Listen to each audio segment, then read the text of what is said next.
नमस्कार दर्शकों, मैं आर कुमार सैनी, वैदिक and KP astrologer and vastu expert. आज मैं इस वीडियो के अंदर आपको बताऊंगा चौखट या दरवाजे से संबंधित एक बेहतरीन उपाय, जिसको करके आप अपने जीवन के अंदर बन रखी सभी परेशानियों से मुक्त हो जाएंगे और घर के अंदर खुशहाली, संपन्नता, धन, वैभव, लग्जरी लाइफ की स्थिति देखने को मिलेगी। अगर ये उपाय आप कर लेते हैं तो कुछ समय बाद आपको सकारात्मक परिणाम मिलने शुरू हो जाएंगे और दिनों दिन उस स्थिति को आप निरंतर बढ़ते हुए अपने जीवन के अंदर पाएंगे। तो शुरू करने से पहले मैं आपको बता दूं कि अगर आपने मेरे चैनल को सब्सक्राइब नहीं कर रखा है तो ज़रूर सब्सक्राइब कर लें। तो शुरू करते हैं। घर का दरवाज़ा, जैसे आपने यहाँ पे पढ़ रखा है, ये दरवाज़ा एक तो होता है प्लॉट का दरवाज़ा, यानी प्लॉट का गेट। ये जैसे मान लो एक प्लॉट है तो इसके गेट के बारे में आज हम बात करेंगे। घर के दरवाजे के बारे में, यानी घर की जो चौखट होती है उसके बारे में मैं आपको बताऊंगा। सबसे पहले मुख्य पॉइंट वो ये है कि अगर मान लो कि आपका घर का दरवाज़ा है यहाँ पे खुल रहा है तो कोशिश कीजिएगा कि ये बहुत ज़्यादा बड़ा नहीं हो और बहुत ज़्यादा छोटा भी नहीं हो, यानी मध्यम आकार का आपको इसको बनाना चाहिए। यानी 3 फुट से लेके अधिकतम 4 फुट की दूरी तक आप इसको बना सकते हैं। यानी 4 फुट से ज़्यादा बड़ी नहीं करनी है आपको और 3 फुट से छोटा भी नहीं रखना है। तो यानी कि इसका आकार है वो 4 फुट के आसपास से होनी चाहिए। 4 बाई 6 का 6.5 का यानी ऊंचाई है वो 6.5 फुट हो सकती है। वो अपनी मर्जी के अनुसार आप कर सकते हैं। दूसरी ध्यान रखने वाली बात यह है कि अगर आप इस दरवाजे का गेट है लोहे का बनाते हैं तो चौखट भी उसके अंदर लोहे की होनी ज़रूरी है। ऐसा नहीं हो कि लोहे की चौखट हो और काठ का या लकड़ी का गेट हो, और ये भी नहीं होना चाहिए कि लोहे का गेट और चौखट है वो काठ की हो। यानी ये कॉम्बिनेशन है, आपको मिला के चलना है। अगर लोहे की चौखट हो तो लोहे का ही गेट होना चाहिए, और अगर काठ का गेट हो तो काठ की ही चौखट होनी चाहिए। और ध्यान कीजिएगा कि चौखट का जो निचला हिस्सा है, चौखट है वो बहुत ज़्यादा मोटी नहीं होनी चाहिए। ये इतनी बड़ी बड़ी मोटी बहुत ज़्यादा, घर के साइज के अनुसार वो चौखट आपको रखनी है। और उसका ये निचला हिस्सा है वो ज़रूर 6 इंच या 4 इंच है वो उठा हुआ होना चाहिए। ऐसा नहीं हो कि नीचे का जो चौखट का निचला जो पार्ट है एकदम समतल हो, यानी वो उठा हुआ होना चाहिए। तीसरी चीज़ ध्यान रखने वाली इसके अंदर यह है कि कभी भी इस गेट का कलर है वो काला नहीं करता है। यानी अगर आप इस गेट का कलर है काला रखते हैं तो निश्चित तौर पे आपके घर के अंदर दरिद्रता, रोग, कोर्ट केस कचहरी या फालतू के अंदर धन का व्यय हो जाना, कर्ज की स्थिति उत्पन्न हो जाना, व्यापार डूब जाना वाली स्थिति बनती है। तो कोशिश कीजिएगा कि इस दरवाजे का कलर है काले के अलावा करें। काला कलर नहीं करना है, ब्राउन कलर कर सकते हैं। सबसे दी बेस्ट कलर माना जाता है दरवाजे के लिए ब्राउन कलर, या थोड़ा फीका रेड कलर है वो भी आप कर सकते हैं, या डार्क ये ब्राउन कलर कर सकते हैं। डार्क ब्राउन कलर बहुत बढ़िया रहता है, ये भी आप कर सकते हैं। चौथी चीज़ इसके अंदर ध्यान रखने वाली ये है कि दरवाजे का झुकाव है या चौखट का जो झुकाव है न तो अंदर की तरफ होनी चाहिए, ऐसे नहीं होनी चाहिए, और न ये बाहर की तरफ होनी चाहिए। ये आपको ध्यान रखने वाली चीज़ है कि इसका एकदम बैलेंस है बना के फिर आपको दरवाज़ा लगाना है। 5वीं चीज़ कि चौखट के ऊपर, यानी ये चौखट है, चौखट के ऊपर है एक रोशनदान जरूर रखें। रोशनदान रखना यहाँ पे आपकी सारी समृद्धि को खोल देगा, यानी सारी तरक्कियों के रास्ते आपके खोल देगा। एक रास्ता ढूंढोगे 4 रास्ते मिलेंगे, 1 रुपया इन्वेस्टमेंट करोगे 4 रुपये बन जाएंगे, यानी 4 गुना आपकी तरक्की बढ़ जाएगी और आपकी कोई भी इच्छा अधूरी नहीं रह सकती अगर आपने ये कर ली। कई बार लोग क्या करते हैं, रोशनदान तो लगा देते हैं लेकिन उसके ऊपर शीशा लगा देते हैं। शीशा नहीं लगाना है, बंद नहीं करना है, जाली लगा सकते हैं आप, यानी हवा उस रोशनदान से अंदर या बाहर आनी चाहिए, ये ज़रूरी है। जाली लगा सकते हैं ताकि मच्छर या मक्खियाँ न आए। तो कोशिश कीजिएगा कि शीशा वहाँ पे नहीं लगाए और एक रोशनदान है वो मेन चौखट के ऊपर ज़रूर होनी चाहिए। और कोशिश ये कीजिएगा कि इससे ये जो इसकी जितनी साइज है चौखट की, उससे बड़ा कोई अन्य दरवाज़ा गेट घर के अंदर और नहीं होना चाहिए। उससे छोटा हो कमरों का गेट वो अच्छी बात है, लेकिन इससे बड़ा नहीं होना चाहिए। वो ध्यान रखने योग्य बातें हैं। अगर ये चीज़ें आप करते हो तो निश्चित तौर पे आपको ज़बरदस्त सफलता मिलेगी।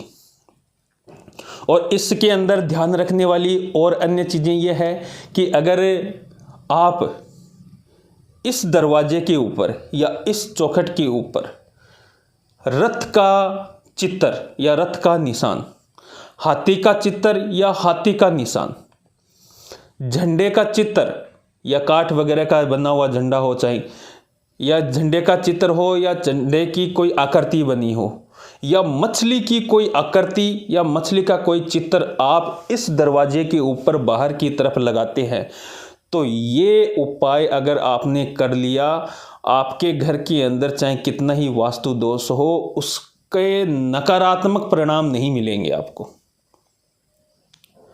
और आपके बुलंदियों के रास्ते खुल जाएंगे।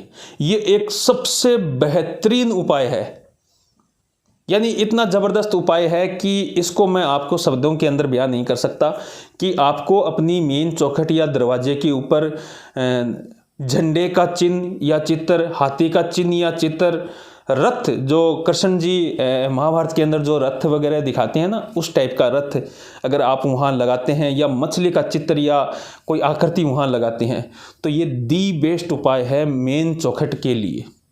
बड़ी ज़बरदस्त स्थिति है। अगर ये उपाय आप कर लेते हैं तो निश्चित तौर पे आपकी तरक्की, आपकी उन्नति है, निश्चित तौर पे दिनों दिन है वो बढ़ती रहेगी। और ऐसे घर आप 4 खरीद लेंगे। यानी ऐसा नहीं है कि उस घर के अंदर आने के बाद में ये अगर आप वास्तु उपाय करते हैं तो आपकी अवनति नहीं हो सकती। समस्याएं हल जरूर हो जाएगी वो उपाय करने के बाद में, और निरंतर ऐसे 4 घर आपके बन जाएंगे। इतनी तरक्की आप होगी, 4 घर खरीद सकते हैं। तो ये वाला जो उपाय है वो दी बेस्ट उपाय है, ये आपको ज़रूर करना चाहिए। इसके अलावा आप इसके अंदर ध्यान रख सकते हैं दरवाजे के अंदर कि इस दरवाजे के सामने एक छोटा दरवाज़ा है वो पिछली साइड के अंदर रख सकते हैं। इसमें क्या होता है कि कई बार क्या है, घर के अंदर अगर मान लो नकारात्मक ऊर्जाएं प्रवेश करती है तो उसके सामने इससे छोटा गेट हो जस्ट पिछली साइड के अंदर, तो वो नकारात्मक ऊर्जा घर के अंदर टिक नहीं पाती है और वो उसका पीछे से वापस है निकल जाती है, उस घर से उसका हरण हो जाता है, वो स्थायी तो नहीं प्राप्त कर पाती है उस घर के अंदर। तो ये वाली जो स्थिति है अगर आप अपने घर के अंदर रख सकते हैं या कर सकते हैं तो ज़रूर कीजिएगा। आपके घर के सकारात्मक वातावरण के लिए, सकारात्मक ऊर्जा के लिए, इन सब के लिए ये दी बेस्ट उपाय माना जाता है वास्तु के अनुसार। इसके अलावा विभिन्न छोटे छोटे उपाय आप दरवाजे से संबंधित कर सकते हैं, लेकिन इस वीडियो के अंदर मैंने आपको जो मुख्य पॉइंट थे दरवाजे के वो आपको बता दिया। और ध्यान रखिएगा कि ये दरवाज़ा अगर 2 पार्ट के अंदर खुले, यानी कि सिंगल पार्ट नहीं होना चाहिए। अगर डबल पार्ट के अंदर खुले तो ये भी बढ़िया माना जाता है। अगर आपने सिंगल पार्ट लगा लिया तो कोई बात नहीं है, उसको लेके कोई भ्रम नहीं मत पालिएगा। डबल पार्ट वाला है दरवाज़ा है वो अच्छा माना जाता है। और कोशिश कीजिएगा कि इसको खोलते या बंद करते वक्त चुइंग या कड़कड़ की आवाज़ है वो नहीं होनी चाहिए। अगर ये ऐसी आवाज़ होती है तो निश्चित तौर पे उसका इलाज करवा लीजिए, या आप बदलने योग्य है तो बदलवा सकते हैं, क्योंकि ऐसी आवाज़ है घर के अंदर नकारात्मकता को बढ़ाती है। इसके अलावा इसके जो पर्दे हैं, मान लो कि जो गेट का जो भाग है वो बहुत ज़्यादा मोटी लकड़ी से नहीं बना हुआ होना चाहिए। यानी नॉर्मल मोटाई है वो आपको यूज करनी है।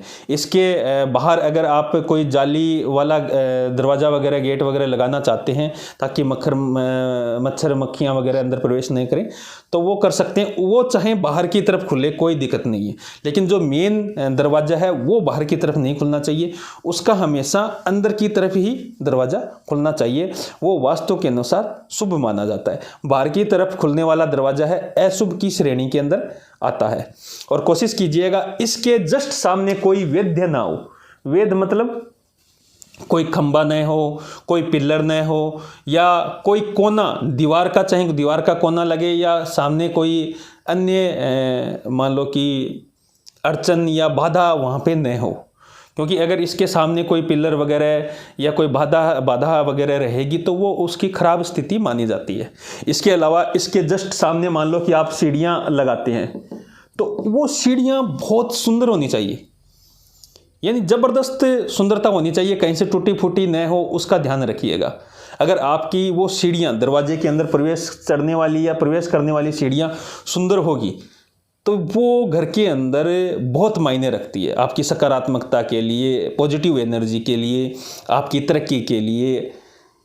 तो इन चीज़ों का आपको विशेष तौर पे ध्यान रखना है मेन चौखट या दरवाजे के लिए।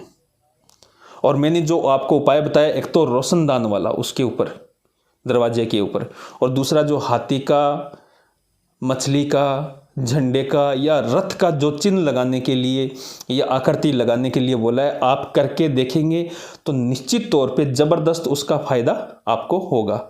तो इस वीडियो के अंदर इतना ही। अगले वीडियो के अंदर मैं आपको बताऊंगा कि एक घर के अंदर 2 दरवाजे हों तो क्या फल होता है, 3 दरवाजे हों तो क्या फल होता है, 4 दरवाजे हों तो क्या फल होता है। यानी कि विभिन्न दरवाज़ों के बारे में मैं आपको अगले वीडियो के अंदर बताऊंगा। तब तक बने रहिए। बहुत बहुत धन्यवाद। वीडियो अच्छा लगे तो शेयर ज़रूर कीजिएगा, लाइक कमेंट करके आप अगर कुछ पूछना चाहते हैं तो कमेंट के अंदर अपना प्रश्न है वो छोड़ सकते हैं। मैं समय के अनुसार आपको ज़रूर रिप्लाई करने की कोशिश करूँगा। बहुत बहुत धन्यवाद। जय श्री राम। हर हर महादेव।